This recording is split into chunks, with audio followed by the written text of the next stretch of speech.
Today I'm going to do a review on The Hobbit, The Battle of the Five Armies. Now, this movie is the third movie of the Hobbit trilogy. Now, this Hobbit trilogy is based off of The Hobbit written by J.R.R. Tolkien, which is essentially a prequel to The Lord of the Rings. Now, The Hobbit was written as a standalone book before The Lord of the Rings was actually written. Therefore, The Hobbit wasn't intended to be a prequel to The Lord of the Rings, but now in the cinematic universe, where we have the Lord of the Rings movies first, Peter Jackson has come back to direct these three Hobbit movies and essentially turn them into a Lord of the Rings prequel. This movie, The Hobbit, The Battle of the Five Armies, is the third installment and final installment in this Hobbit trilogy. Be warned, there will be some mild spoilers in this video, so if you have not seen this movie or the first two Hobbit movies, or if you don't want this spoiled at all, then consider yourself forewarned. The Battle of the Five Armies picks up right where the Desolation of Smaug left off. And this movie does a really good job of wrapping things up. It wraps up this trilogy in a really nice way. And, like I mentioned, it also throws in a lot of good elements that make it a prequel to The Lord of the Rings. Now, at first I wasn't a big fan of Peter Jackson throwing things in this movie because it felt like it was shoving Lord of the Rings down your throat rather than making this kind of stand on its own like the book is.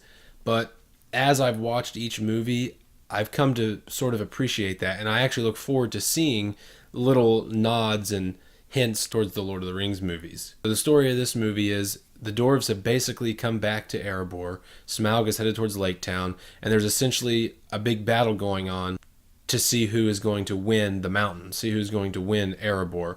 So you have a battle between elves, dwarves, men, orcs / goblins, and then the eagles. So those are the five armies that take place in this movie. And there's really not much I can say without spoiling a lot of the movie, which, I said mild spoilers. I don't really want to spoil the movie for any of you who haven't seen it yet. But that's, in a nutshell, that's what this movie is. It's this big battle with all these armies trying to take over the mountain. And of course, by the end of the movie, things, obviously it's the last movie of this trilogy, the last movie of the Middle-earth saga, so this is wrapping things up and leading into Lord of the Rings. And this movie does a really great job of it. So for the overall storyline, I give this movie 40 points. This movie has a great cast of actors, and Peter Jackson does a phenomenal job of directing these Hobbit movies, just as he did with the Lord of the Rings movies. So for the acting and the directing, I give this movie 30 points. Now again, this movie is based off of a book, The Hobbit, so naturally there are going to be things that it might stay true to, and there's things that it's going to veer off in, because movies based off of books are never exactly like how the books are. And this movie does a pretty good job of staying true to most things, but it does add some things that the book didn't have, because you have a roughly 400-page book that is split across 3 movies, which I feel is a bit excessive to split that book into 3 movies, but they did add some things from some of the appendices and the Silmarillion. So Peter Jackson had plenty of things that he could add to this. So as far as staying true to the book, to the things that actually were included in the movie and the things they didn't change, I would give it 15 points. I thought this movie had a really good length. It's just a little over 2 hours long.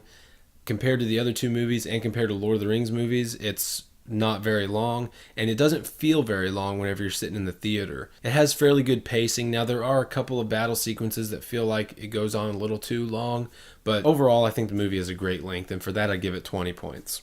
Now, there are some things that I definitely feel have been shoehorned into this movie that I am personally not a big fan of, and that is the romance between Keely and Tauriel. I feel like that is a really big shoehorn in this movie. I do not like that. Tauriel is a character that was created by Peter Jackson for this trilogy, and so she is not actually part of Tolkien's book, The Hobbit, and I did not like that addition. I felt like it was pretty unnecessary, and it almost takes away from the closeness of the dwarves because you have this interspecies romance going on, and I just don't feel like that's something that realistically would have happened. And so for those romantic scenes like that between those two, it feels kind of forced, and it just doesn't feel realistic or natural. And also there are some battle sequences in here that feel very cliched, and again, they feel like they were shoehorned in just to create some extra time. And so for those cliches and the misplaced romance, I would have to take off 20 points. Now again, I can't say too much about the ending without spoiling it for you, but there was one character that in the book had a little bit of a bigger role to play in the very ending. For those of you who have read the book, you might know what I'm talking about. Basically, I'm talking about the return journey at the end of the movie. There was one character that was not included in that return journey, and I was looking forward to seeing that, so I was a little disappointed that they didn't show that. But all in all, the ending I thought was great. It wrapped up the movie, it wrapped up the trilogy, and it wrapped up this saga by leading directly into the Fellowship of the Ring. And for that, I do give it 25 points, which gives the movie a total of 110 points, which is an A+ for me. I love the Lord of the Rings movies, and I love the Hobbit movies. Peter Jackson did a great job with the Lord of the Rings movies, and I'm so glad that he's the one that decided to do the Hobbit, because when you have somebody who is already used to how these films work and how the world of Middle-earth is, it makes it a much easier transition, and you can easily sit down and watch all 6 movies, which is what I'm looking forward to doing whenever this movie comes out on Blu-ray, and then they have a trilogy set of The Hobbit. So I hope those of you who have seen The Hobbit 1, 2, both, maybe even 3, I hope you enjoyed this movie as much as I did. If you have not seen this movie, I do recommend going and seeing it while it's in the theaters, because you get that experience of it being on the big screen and with the movie theater audio. It's just an amazing experience.